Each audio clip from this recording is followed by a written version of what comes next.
is my child. Do I know where you live? Well, of course you don't come. So Exactly. my thing, I know where you live because I put down your down payment. Beautiful. And you've been stealing from me for the past couple years on my credit cards. And help But me. what you steal? I don't steal anything. You don't? You stole men. Who's the man that I stole? Tony's. You slept with them. Oh, a few times. Who? What man? Do not get the link. Oh, bitch. Don't know down there, bitch. Oh, you're such a liar. Such a liar. He said he Towanda. You know that's a lie. I swear to You know God. that's a lie. I swear. Which daughter you swear to? I swear. Your man for you think I'm too? Don't. It all started with one line, sharp, electric, the kind that stops time mid-breath. Tamar Braxton locked eyes with her sister and said, "I know where you live because I put down your down payment." The words landed like a hammer. Even the cameras seemed to falter, as if the lens itself sensed the gravity of what had just shattered. For years, the Braxton family had been the picture of sisterhood. 5 women linked by blood, music, and a carefully curated image of harmony. That night, the illusion cracked. Tamar, the youngest, fiery, and often labeled dramatic, finally erupted. Every secret, every sliver of resentment, surged to the surface. "You've been using my credit cards," Tamar accused Towanda, her voice steady but trembling with anger. "Living off my name for years." The room went silent. The producers froze mid-step, the audience gasped, and Towanda's laugh, nervous, brittle, spoke louder than any words of denial. "I don't steal anything," she stammered. But Tamar didn't relent. That sentence didn't just change the scene, it changed everything. Whispers swirled. Questions flew. Was this the reason Toni Braxton seemed distant at her last performance? Social media erupted with theories, but for Tamar, none of that mattered. The cameras were irrelevant. This was about years of quiet betrayal. Tamar had been the provider, the protector, the one who kept the lights on. When bills piled up, she paid them. When mortgages needed signatures, she signed. When the house plunged into darkness, she brought the light back. And how did Towanda repay her? By twisting stories, calling Tamar selfish, painting her as unstable. By betraying the one who had been her backbone. "You can't call me selfish," Tamar spat, the line soon turning into a viral meme. But in her eyes, there was no humor, only heartbreak. Fans immediately revisited old episodes of Braxton Family Values, picking apart every glance, every stiff smile, every subtle pause. The tension had been there all along. Towanda had whispered to producers that Tamar would ruin everything if she appeared on the show. But on camera, she portrayed herself as the victim when Tamar didn't show up. Manipulation disguised as innocence. But Tamar had the proof. Behind the glitz, the cameras, the fame, there was rivalry, quiet, simmering, long ignored. Towanda had lived too long in the shadows of her sisters. First Toni, the legend, then Tamar, the rising star. And jealousy isn't always loud. Sometimes it whispers. Sometimes it smiles while plotting behind the curtain. As the accusations flew, Towanda's facade began to crack. The confident smile faded, her eyes darted, her voice hardened. "You're lying," she said. "You're doing this for attention." But no one believed her. Meanwhile, Toni Braxton sat silent, poised, regal. Her face unreadable, but her eyes betrayed a lifetime of understanding. Perhaps she had known the truth long before the cameras ever rolled, choosing silence not from confusion but from exhaustion. Caught in the middle, Toni Braxton avoided looking at the mention of the down payment. Viewers noticed immediately recognition, not surprise. Tamar, shaking but unbroken, demanded answers. "Why do you keep attracting men who can't care for you? Why is it always me cleaning up your mess?" Her words weren't just accusations, they were confessions. Every ounce of frustration, every moment spent fixing others' chaos, poured into that room. Betrayal from family doesn't hit like an enemy's blow. It whispers its pain directly into your heart. Within hours, clips went viral, fan theories dominated Twitter, and every gossip site screamed, "Braxton betrayal." Yet this wasn't just entertainment. Behind the scandal was a universal truth. the pain of giving too much to people who only take. Tamar wasn't just confronting Towanda. She was speaking for anyone who's ever loved too hard, for too long, only to be betrayed by the ones they trusted most. When the credits rolled, the once shining Braxton legacy felt fractured beyond repair. Tamar Braxton, still trembling, whispered, "I've carried you all long enough. Now it's my turn to let it go." The room held its breath. Even Towanda Braxton didn't move. And in that suspended moment, something shifted, subtle, almost imperceptible, but undeniable. By morning, the world had caught up. The clip of Tamar shouting, "You stole my money and slept with Tony's man," had exploded online. TikTok, Twitter, Instagram Reels, every platform dissected it, slowed it down, stitched it, captioned it, analyzed frame by frame. And in each replay, the same images burned into viewers' minds. Tamar's fiery eyes, Towanda's nervous, trembling laugh, Toni Braxton's silent, weighty gaze, Trina Braxton's subtle turn of the head that spoke volumes without words. The internet, as it always does, ignored context. Team Tamar Braxton mobilized with receipts, screenshots, old episode clips, whispers of paid mortgages, bills covered, down payments that suddenly made sense. Team Towanda pushed back, claiming Tamar was dramatic, always had been, and that this was just another performance for a camera that adored her too much. But even the loudest critics faltered when old footage resurfaced, Tamar signing checks, handling calls, swiping cards. Not clout, responsibility. Meanwhile, Towanda went live, smiling, laughing, brushing it off. People love to make up stories about the Braxtons. "My sister's dramatic." "Y'all know that," she said. "Come." Controlled, refusing to bleed in public. But sometimes, holding it in speaks louder than any confession. Toni Braxton remained statuesque. No interviews, no statements, no sound bites outside an airport terminal. Then came a caption on her Instagram, *, "Sometimes silence protects your peace better than truth ever could." *, the world paused. Was it for Tamar? Towanda? Or all of them? Toni had always known how to convey a sentence without music. This one spoke of boundaries, of exhaustion, of a woman who had witnessed too many battles and checks neutrality in stilettos. Tamar didn't lash out. She sharpened her words instead. She reposted the clip with one line.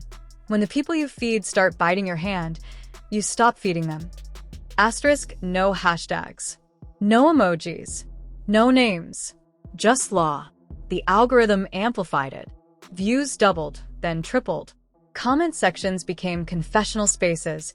*, "I've been Tamar in my family. My sister is Towanda to me. Being the provider is a curse nobody talks about." The viral moment became a mirror.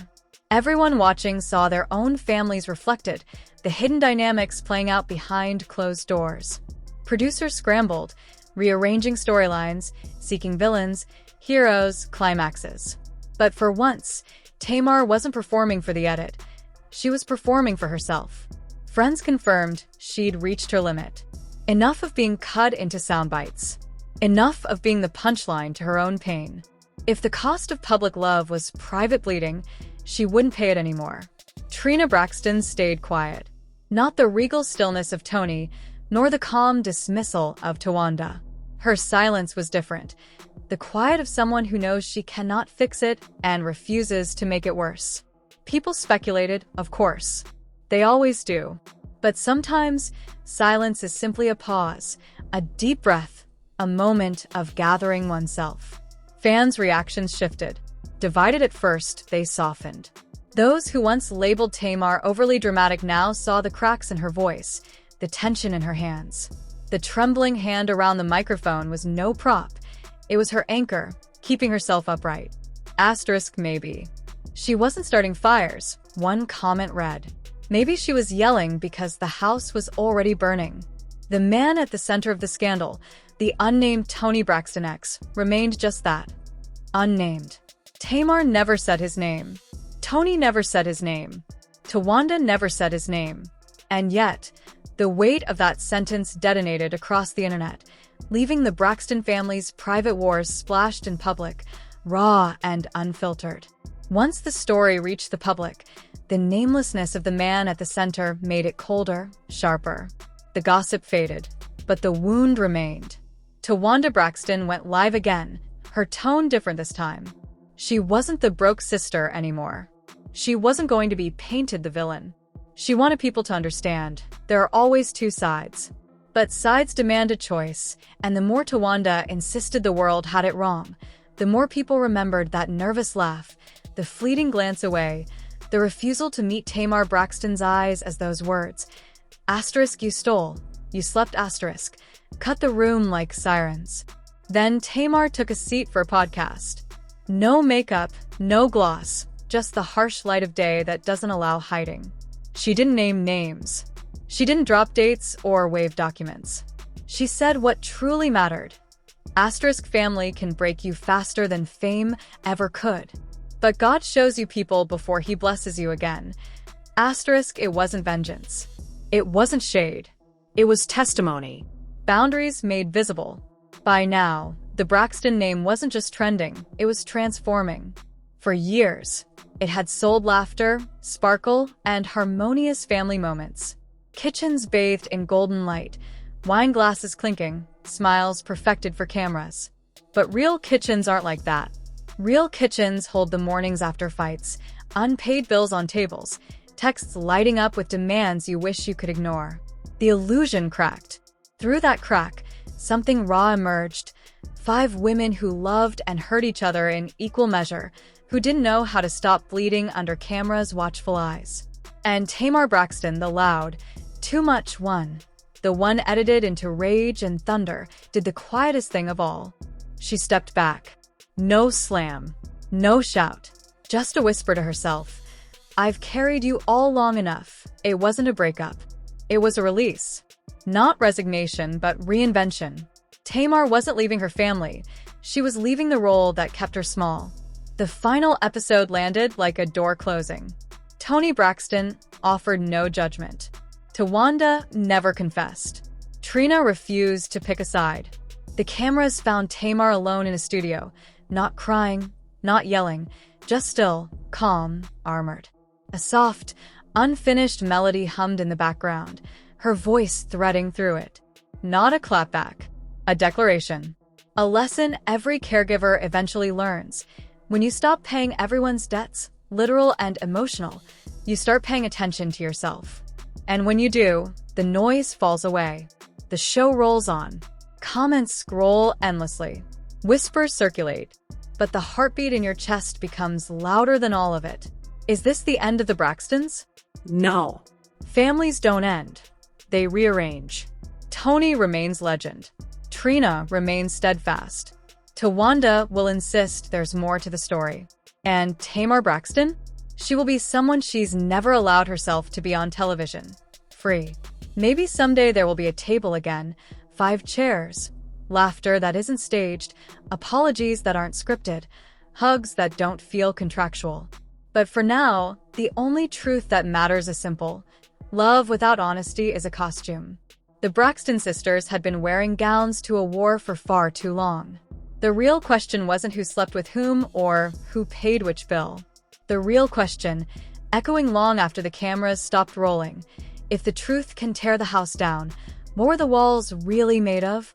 Tamar asked it with her eyes. Toni answered with her silence. Towanda dodged it with a smile. Trina carried it quietly, like water in a bowl she couldn't spill. As the screen faded to black, Tamar's melody rose, a chorus without a hook, because life itself was enough. No fireworks, no grand finale, just a woman who returned the weight that was never hers to carry, reclaimed her voice, and stepped out of frame. Sometimes the bravest thing you can do, Tamar Braxton learned, is stop proving. Start living. Let the truth speak for itself.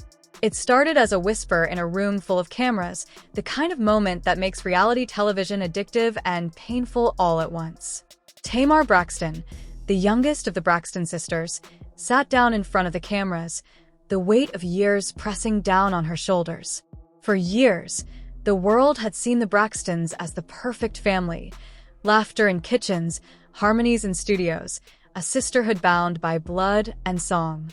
But behind the glamour, there were cracks, small at first, barely noticeable until they widened into chasms.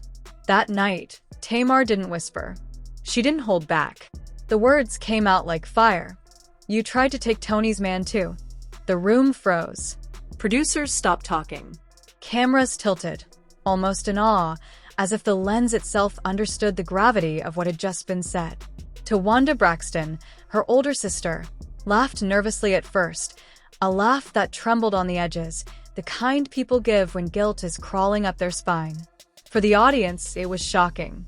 For Tamar, it was the culmination of years of quiet betrayal. She had been the provider, the rescuer, the sister who kept everyone afloat. Mortgages signed, bills covered, lights kept on. And how had Towanda repaid her loyalty? By taking what didn't belong to her, by whispering lies, and by undermining the sister who had always stepped up. The accusation hung in the air, heavier than any clapback the internet had ever seen. "You stole from me. You slept with Tony's man. And now this." Tamar's voice trembled, but her eyes were fierce, unrelenting. Tawanda's face, usually calm, began to crack.